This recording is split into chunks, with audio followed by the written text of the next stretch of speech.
Thank you to everyone for joining us this morning.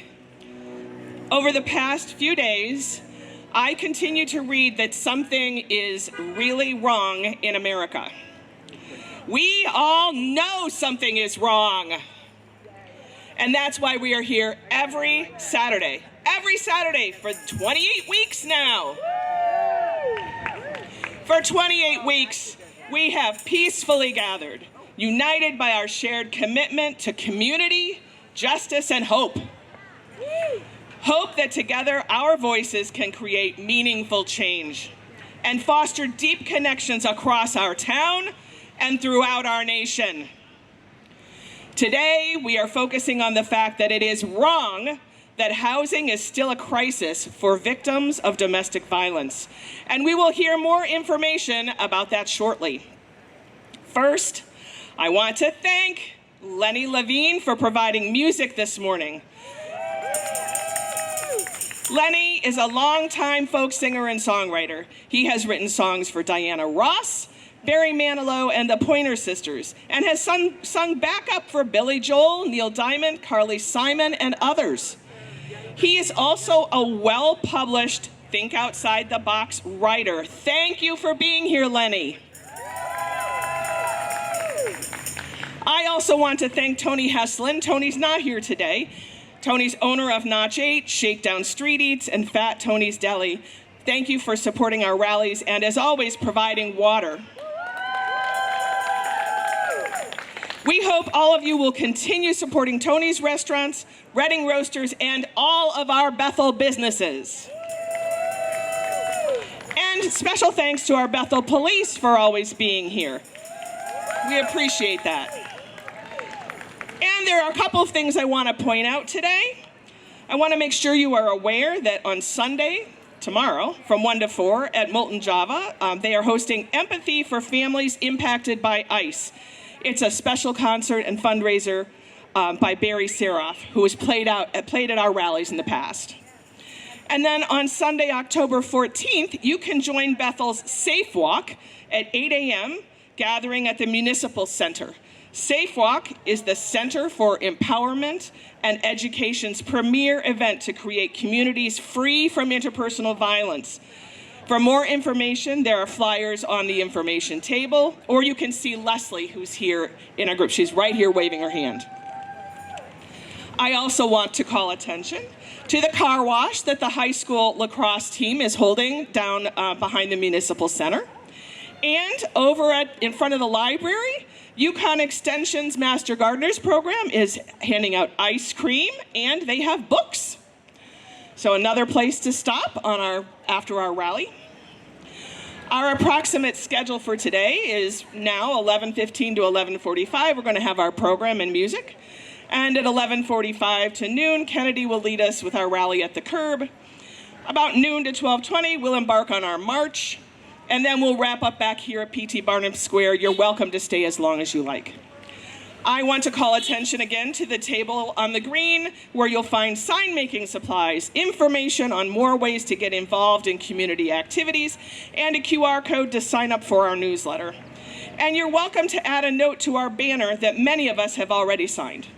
There's also a bin where you can leave items for Bethel's Food Pantry. We are very grateful for any non-perishable items. And I invite you to visit our website, bethelrallies.org. Again, that's bethelrallies.org, where you'll find photos and videos from our past events, along with other helpful rally information. And many thanks to all of the group that we continue to join together to make sure we are here every week. There's too many people to name, but just know there's a whole bunch of people that work behind the scenes every week.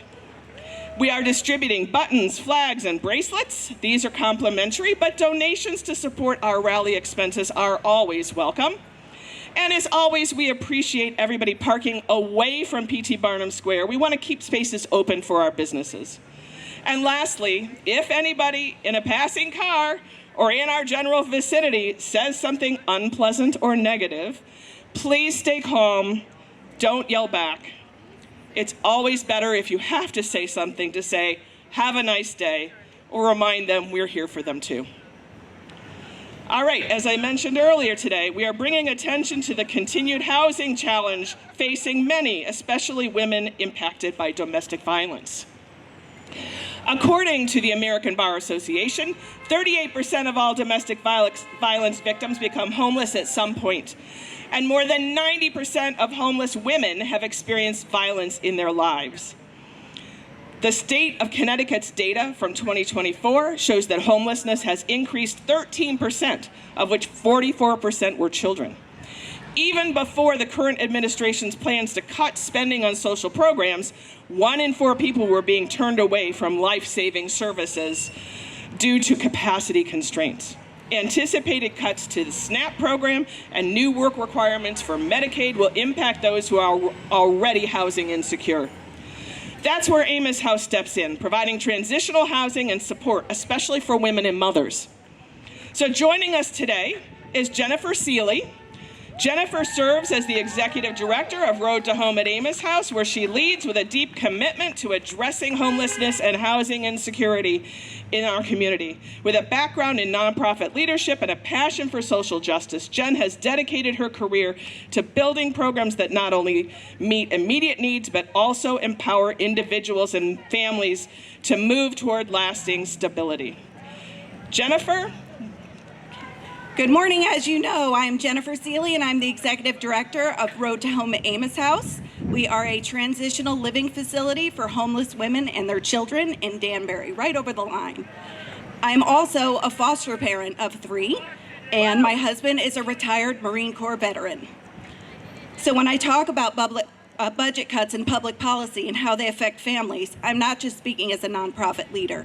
I'm speaking as a parent, a wife, and a person who sees the impact in both my professional and personal life every day.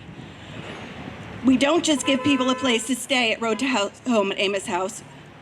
We give them a structured path forward. My residents receive case management, life skills training, parenting support, budgeting help, mental health resources, and the space to heal.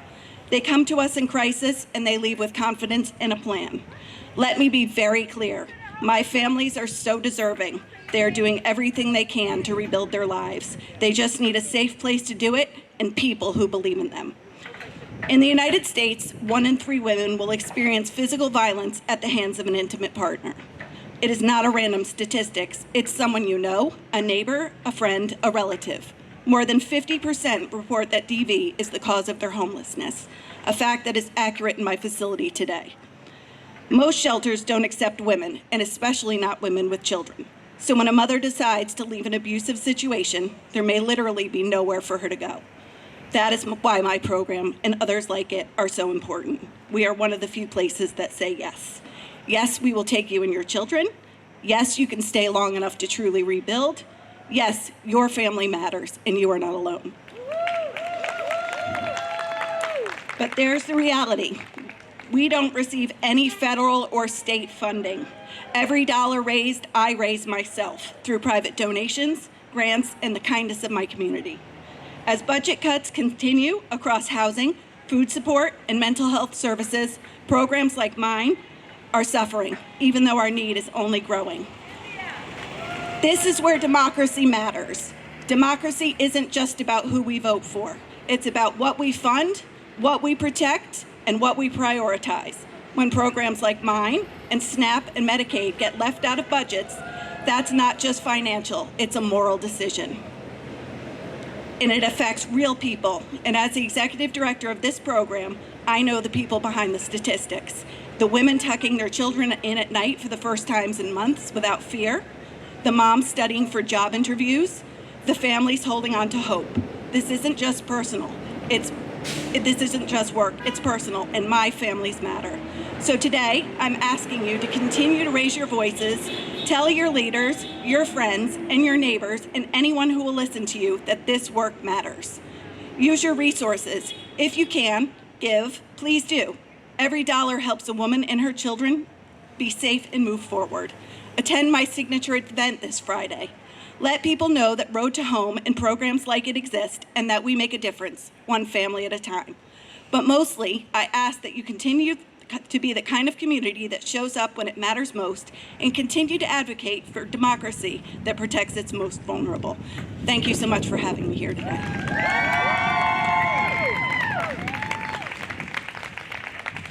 Thank you so much. That was such important information. And now, joining us, Michelle, I'm going to say your name wrong, I really apologize. Michelle Galeas-Carrasco? She came to Road to Home at Amos House when she was living in her car. Her daughter, Genevieve, has a rare genetic disorder and required constant therapy. Michelle had experienced housing instability, depression, addiction, and separation from her daughter. After she met Jennifer, everything changed. Road to Home was able to provide housing and support that became a turning point. Today, Michelle is sober, employed, and has her own apartment where she lives with her daughter. Please welcome Michelle. Hi everyone. So this is my second time actually telling my story, so I apologize if I trip up on it a little bit. So hi, my name is Michelle, and I'm a very proud graduate of Road to Home at Amos House. From the very beginning, instability has been a part of my journey. My twin sister and I were born here in the States, but when our grandmother in Honduras got sick, we were taken back so that my mother could take care of her. After she passed, my parents returned to the U.S. to try to build a better life, leaving us behind with our siblings. When we reunited with them at 5 years old, that was the start of a cycle of addiction, physical and emotional, along with religious and psychological abuse.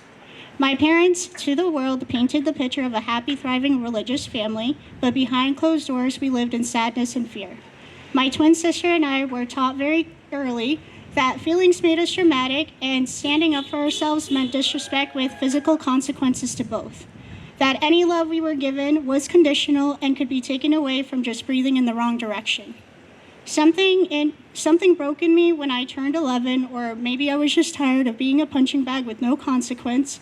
But at that point, I had started physically defending my sister and myself from our parents, which only made the abuse for me so much worse. I was so angry that school, as rough as it was, became my escape. I had perfect attendance because I refused to miss a day to stay at home. I was extremely misunderstood by my classmates and teachers. Bruises and outbursts went without concern because I had been labeled the trouble kid who was always in a fight. Needless to say, I didn't do so well. On my 18th birthday, just before my senior year of high school, my parents disowned me and kicked me out because I had began refusing to continue in their religion. I did not fight it, and that is when my cycle of homelessness began. While my classmates were preparing and applying for college and enjoying their senior year, I was working nights at Subway, catching public buses from and to work right after school, and weekends to pay the rent from this room I had been renting out from the guy I was dating and my senior year's mom.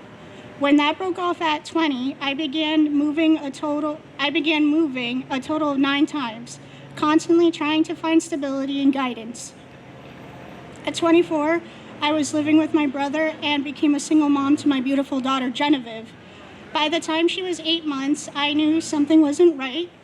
Genevieve struggled to hold her head up, couldn't sit or crawl, and her eyes would shake when she tried to look around. That's when birth through therapies began. After lots of therapy, tests, and traveling back and forth for all different doctors from here to Boston, she was eventually diagnosed with spinocerebellar ataxia, a rare neurological disorder that affects the cerebellum, which controls her balance. At the same time, being a single mom, I was only able to work part-time as Genevieve's therapies and doctor's appointments took priority. Unfortunately, things with my brother, due to his alcohol abuse, became increasingly violent.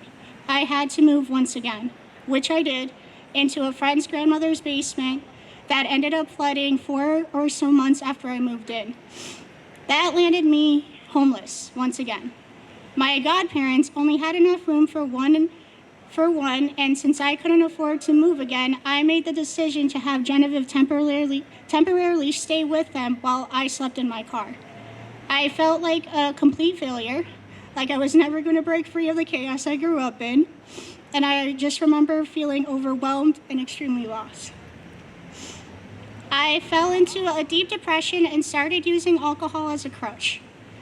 I was then connected to Road to Home at Amos House by an amazing woman named Denise, who told me I had an interview set up to meet the program director, Jennifer Seeley. And I remember being so nervous and vulnerable meeting Jennifer, and for the first time, someone saw me, not just my mistakes or my situation, but my worth and potential. The program wasn't officially open for another 2 weeks or so, yet Jennifer was able to get the doors open later that week just so I wouldn't have to spend another night in my car, which is the perfect example of what an incredible woman Jennifer truly is. If she can, she'll move mountains for the women like me, and I promise she didn't make me say that. At Road to Home, I had more than a roof over my head. I had support, stability, and above all, guidance with unconditional love, which should wrap my story up with a perfect bow, but healing is not linear. A few months after moving in, I was secretly still battling an alcohol addiction until I made the worst mistake of my life, and I got a DUI, and the worst part was my daughter was in the car. Thankfully, no one was hurt, but Genevieve was taken from me, and I spent the night in jail, rightfully so. I should have lost my room at the Amos House since there's a strong no alcohol or drug restriction. Instead of giving up on me, Jen and her husband Will stepped in to care for my daughter. And Jen then got me into detox rehab and stood by me through it all. She told me over and over, you don't have to do this alone. We can do hard things together. And she was right. When I got out of rehab, my room was still waiting for me. I could genuinely say I couldn't have done any of it without her and Will. I did not make detox, rehab, and especially coming home easy. Yet they loved me and kept guiding me to the woman I am today. Thank you both so much. I can't begin to tell you guys how much I really love you guys. Today, I am proud to say I have my daughter back in my custody. I continue to work on my sobriety every day. We're living in my own 2-bedroom apartment. I now have a full-time job that I absolutely love. And as of 2 weeks ago, I'm officially a full-time college student working toward a better future for my daughter and myself. Road to Home didn't just give me a shelter, it gave me a safe space to fall apart and completely rebuild my life. It taught me that I'm not broken, that I'm not disposable, and that I am more than the things I've been through. Most of all, it taught me that I'm worth it, I deserve stability, joy, and to dream big, not just for me, but for Genevieve. Thank you. Thank you, Michelle. I know that was very difficult for you to share your story, and we appreciate it so much. Your success is what we are all fighting for. We want everyone to be able to access the type of programs